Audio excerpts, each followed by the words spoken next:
back when they were making Star Trek films at a fairly even clip, one every couple of years, people began to take note of this bizarre phenomenon that seemed to be taking shape. It's since become kind of one of those endearing elements of Trek fandom. It's something that we kind of take a bit of pride in. And that is this weird coincidence that it seems like the strongest films in the series are always the even number films, whereas the odd number films in the series are usually the weaker. And I'd love to come before you and say we're gonna disprove that theory, but I can't. I can't. It is true. For whatever reason, the even number films in the Star Trek series are always the best, and the odds are the weaker. I use the term weaker because I don't think these films are bad. I don't think any of the films in the original Star Trek series are bad. I don't even think Star Trek the Motion Picture is bad. I think that it's boring, not sure of what it's trying to be, but it's not bad. Maybe a little overly ambitious, but not bad. But they do tend to have the weaker stories. They don't hold together as well. I have no explanation for why. It's just the evens. But I think that bizarre coincidence is really front and center when looking at this film in particular, Star Trek 3. Because in my opinion, I think this is the weakest of the series. And what intrigues me about going back and rewatching it for the purposes of this series, the series, is that unlike a lot of other internet critics I've seen who just kind of want to point at and go, oh, this is so stupid, none of them ever really take a look at the film and the circumstances surrounding the film and ask the question, why? What is it about this film that just doesn't hold together properly? And I think there are a number of things, and we're going to talk about them here. So, let's do that. So, when we last left off, of course, Star Trek II, The Wrath of Khan comes out. It's a huge hit, a bigger hit than anybody was really anticipating. One of the writers on it, and this one, said that getting the green light for Star Trek 3 was one of the fastest approvals for a sequel he'd ever been a part of in his career. You also got to understand, for younger fans, I brought this up in the Star Trek 2 review, but I think it bears repeating because you got to understand just how this works. Back then, films were not guaranteed sequels or lengthy franchises. You know, you were lucky if one got a sequel, and a lot of times, a lot of film series had no intentions of doing a sequel. They were just told by the studio, this made us a shit ton of money, make me another one. So there for a bit, the ending of Star Trek 2 was going to be the end of the Star Trek universe. Spock was dead, the Genesis planet was there, and that was it. So now you're greenlit for another sequel. So now the question is, where do you go from here? And of course, the obvious answer is you've got to bring Spock back. That was the thing that fans wanted. It was a thing the studio wanted. It seemed to be the logical course. And so they set out to make a movie that was all about getting Spock back. So before we go too deep into this, just for those who have never seen this movie or haven't seen it in a long time, let's just review the rundown of the plot. So Spock is dead, the Genesis planet is there, they shot his body out the tube, and it lands on the Genesis planet. Unbeknownst to anybody, before dying, Spock transferred his essence. They describe it as everything that was not of the body. So his intelligence, his knowledge, basically his spirit, transfers it into Dr. McCoy, with the intention that he would go to Vulcan. And they're very unclear as to what they're going to do with his essence once he gets back to Vulcan, but whatever. Basically, Spock's intelligence and mind is alive inside of McCoy. At the same time,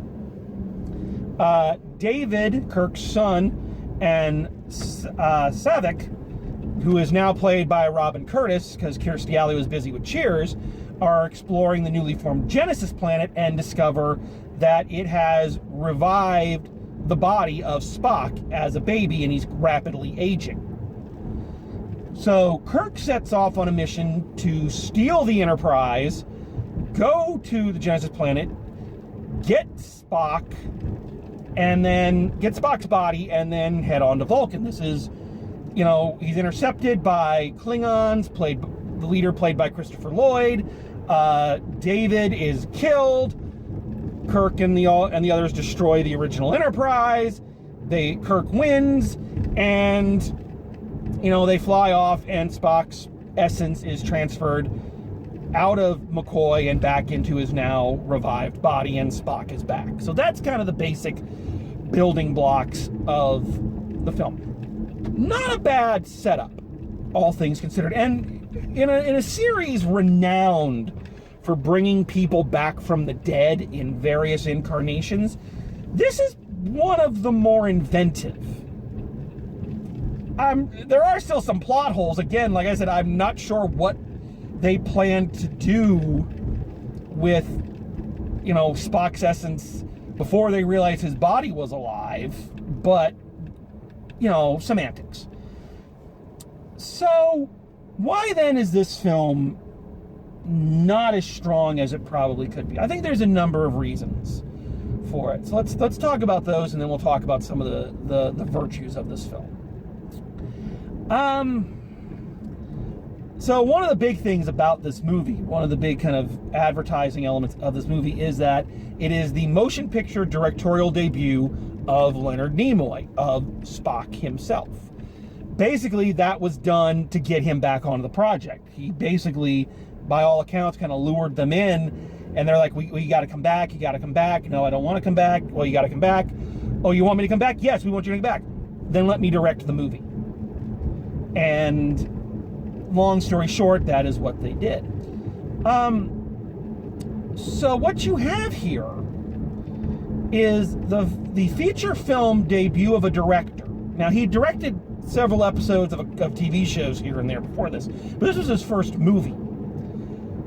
So, a director making his debut on a big budget, big concept, part of a well-loved and well-established series. And I think one of the problems with this film is it is very obvious that it is a novice director kind of learning the ropes.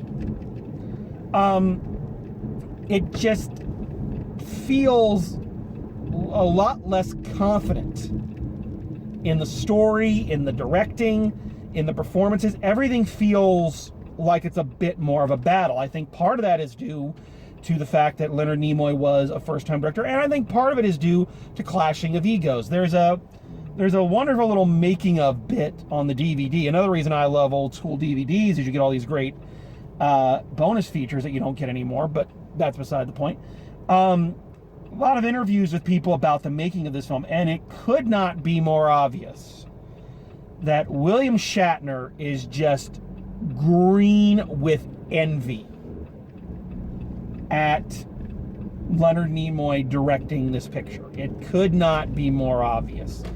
The rumors and stories of William Shatner's ego are legendary, and it's very much on display in these interviews. And with that context, it adds some much needed background to why it feels like this film is so much more of a labor and a slog than the previous one or some of the ones that came after it. It really does look like, I've had it happen to me, and I know other directors that have had it happen to. I know what a product looks like when a director and an actor are butting heads, when there is not cohesion and unity amongst the creative elements of a project. And sometimes it's nothing you can really put into words, but you can definitely feel it. And watching this movie, you can feel that it is not running as smoothly as The Wrath of Khan did in the editing and just in just the final product. It just doesn't feel it. It feels more uncomfortable to watch.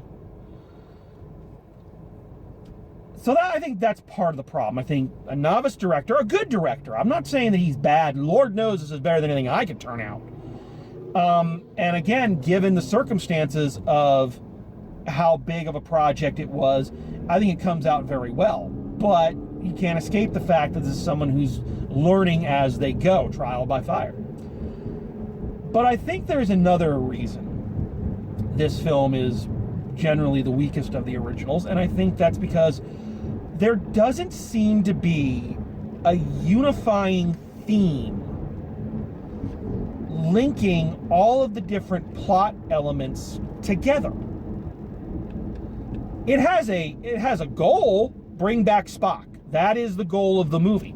That's a great goal, but it's not a theme to be working with. It is not a coherent through line to hold everything together.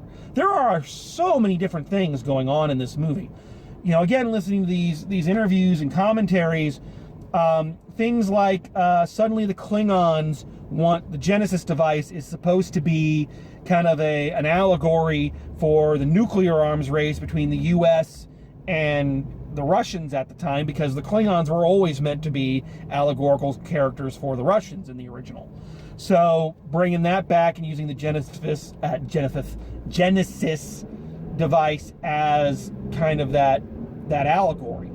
Leonard Nimoy said the whole thing about Spock's essence being in McCoy was reminiscent of old school mythology, and he cites a specific Jewish proverb about a friend being the vessel for the soul of another friend. So you have this concept of some mysticism going on in there. You have a bizarre subplot that is brought up and dropped about David having cut corners in developing the Genesis device, explaining why the planet is just being destroyed and why Spock is aging so fast. So all these things are plot points. They're dots, like a connect the dot thing, like a child's activity book. Points that are there to kind of move us from one element of the story to the next, but there's no unifying theme. Now compare this to Wrath of Khan. Everything in that movie is part of this unifying theme, the unifying theme of growing older, of second guessing your life choices, of a midlife crisis, essentially. Everything in that movie, every plot point in that movie is there with that theme in mind. Here's a son Kirk never knew he had, or knew he had but had not been involved in his life. The life you could have had, second guessing your choices. The villain of the film being someone from the original series, the mistakes you made in your youth, the whole concept of experience versus blind rage, even the great MacGuffin of the Genesis device and the Genesis planet itself, rebirth, regeneration. So everything in that movie is there and serves the same thematic, metaphorical, allegorical purpose. That can't be said here. The different plot points, and they have interesting things behind them, but they don't add up to a unifying theme. The unifying theme, the message of the movie is we want Spock back, and we want Spock back because Spock is the greatest thing ever after Captain Kirk. Other than that, there's not a lot that this film has to say about mysticism. There's not a lot that this film has to say about the nuclear arms race or cutting corners. I guess the closest thing you could say it has to a theme is the lengths you'll go to for a friend. That is, if this film has a theme, I think that's the closest thing it has. But the problem, again, is that all of the other points are not in service of that theme. So I believe those are the reasons this film doesn't really hang together as well as its predecessor and as well as some of the films that are going to come after it.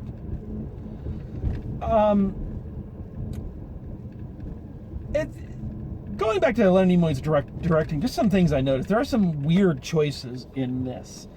The weirdest one that I can remember and really sticks out like a sore thumb is the final battle between Kirk and Christopher Lloyd Klingon.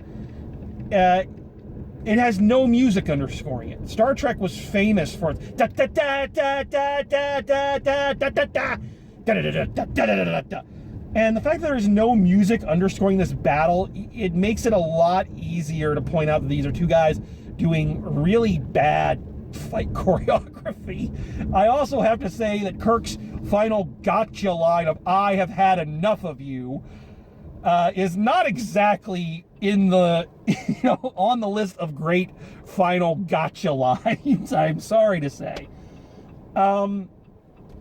So yeah, I think that's also a reason this one kind of doesn't match up with some of the others, is that in terms of the final confrontation, the action portion of the film, which Star Trek films kind of need to have,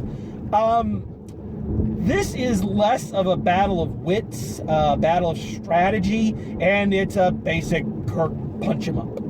Another boring Kirk punch 'em up. So yeah. So I'm ragging a lot on this movie, and I feel bad about that, because again, I don't think it's a bad movie, but I think it is the weakest, and I think we need to look at the reasons why. But this film is actually, it does have a lot of good in it. First of all, I think that using McCoy as the vessel for Spock's Contra, as they call it, is a good choice, because it now gives DeForest Kelley something to do.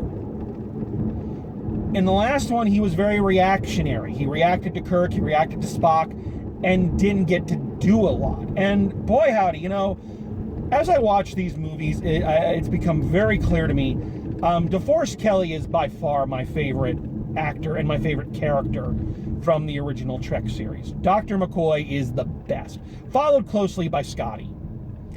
But Dr. McCoy is the best, and DeForest Kelley is so good. I do think he's the best actor of the core three, by far. And I think because he's older, and I don't think his ego is as involved in it as some of the others. And he does his performance so smooth.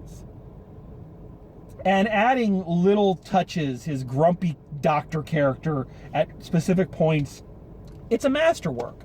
And he's really good at it. I think that's something else this film has to be given credit for, is that it does give the rest of the crew, Scotty, Chekhov, Sulu, and Uhura, it gives them something to do. Previously, a lot of them, their job was, something's going on out there, Captain. Captain, they're doing something out there. That's it. And granted, they're not given a lot to do in this film, but they are given more to do. They are more active in the story than they had been. And that's something that's going to continue throughout the films. They each get a moment to shine. Probably one of the best moments, probably the best sequence in this is the sequence where they steal the Enterprise, where Kirk, Scotty, Sulu, and Chekhov steal the Enterprise. Now, forgetting the fact that if you wanted to go to Genesis Planet, which is a quarantined planet, there are probably easier ways to do it than stealing not just a spaceship, but the biggest fucking spaceship around, which isn't true, the Excelsior is. But anyway, there had to be a better way. But at any rate, that whole sequence of them stealing the ship, breaking McCoy out of jail, running away from the bigger ship that they've just built, the Excelsior, which Scotty has sabotaged, it is a great sequence. It is so good. One of the best. And that is all of the characters having their bit to do. I will say, though, I do think it's bullshit that Uhura gets the shit end of the stick here. She does not go along with them on the adventure. She helps them beam onto the Enterprise, locks some little shit lieutenant in a closet, and then we don't see her again until the end. It's like, why the fuck couldn't she have come on the Enterprise with us? You know, I don't get that. It makes no sense why she couldn't have gone with them. It really doesn't. They've already established that you can beam yourself off, you know, set the transporter so you can get on it and beam, and you don't have to be there to physically do it. So, yeah. Likewise, the blowing up of the Enterprise, that iconic moment of we are now destroying the original Enterprise. It's a big moment, and it's handled with the gravity that it should be. It's a great sequence. I liked Christopher Lloyd as the Klingon. I can't remember the Klingon's name, but it's Christopher Lloyd playing a Klingon, which is great. He's got a great voice. He's a great actor. And I think what you need for a Klingon are powerful voices. When you look at, we're going to jump ahead a little bit to answering the question, what is this film, what is its place in the greater pantheon? What does it do for the series? And I think the two biggest things it does, one, of course, it brings back Spock. That's, of course, the biggest. It's the title of the fucking movie. But I think the bigger thing that it does is this is the first time we've encountered the new Klingons. The Klingons were the big bads, the recurring villains in the original series. Again, they were the allegory for the Russians. When they did Star Trek: The Motion Picture, we got a brief bit with them showing the new forehead bumps and the language and all that, but it was more of a cameo. This is the first time that the Klingons, as they are going to be viewed and seen in every future incarnation, were there. The classic uniforms, the look. Though the look, you can tell they're still fine-tuning, because the wigs are coming around kind of in this donut thing as opposed to starting up at the top of the head. So the makeup looks a little weirder. But we're introduced to the language more. This is the debut of the best fucking ship in the Star Trek canon, in my opinion, the Klingon bird of prey. First of all, the name is fucking awesome. Bird of prey. I love that fucking name. It is the best name for a type of ship. And this is the first time we see the bird-like ship. You know, with the wings that spread out. Apparently, they designed it to mimic some guy at a weight room, doing these. So they made it look like that when the ship attacks, the wings are in a downward position. When it's flying, they're outstretched. Brilliant. Love it. So this is the first time we have the Klingons as the Klingons we are going to know and love. This is really the next stage of evolution for them. So I think if this film is known for anything, it should be known for that. So all in all, this film is, again, I think it's the weakest of the Star Trek films, but it's not bad. It has a lot to offer. I do like the details it gives to Starfleet. Scotty gets promoted in this one. Some of my favorite parts of it are early on when they're in space dock and they're interacting with other Starfleet folk. You get kind of a more feel of how Starfleet operates. That's another weird thing. So this film is supposed to take place immediately after Wrath of Khan, when they're on their way back. In the opening narration, Kirk says that all their trainee crew have been moved off the Enterprise and onto other ships, and they're going home to get repaired. It's like, so wait, so somebody came to you, beamed all of the fucking trainee crew off of the ship, and now you're flying. They couldn't wait till they got home to to reassign these people. That didn't make sense. Anyway, little Star Trek nitpicks. But I think more so what this film did is it set the stage for what the next Star Trek film was going to be. So this time, as I mentioned before, films were not guaranteed sequels back then. But this time, they already knew that, okay, we're going to end this not so much on a cliffhanger. We've completed the story, but there's still a story to be told. They have to go back now and face the consequences for what they've done, and what is that story going to look like. And we will take a look at what that story looks like when we view Star Trek IV, The Voyage Home. So I hope you've enjoyed this. I hope you're enjoying this new sub-series.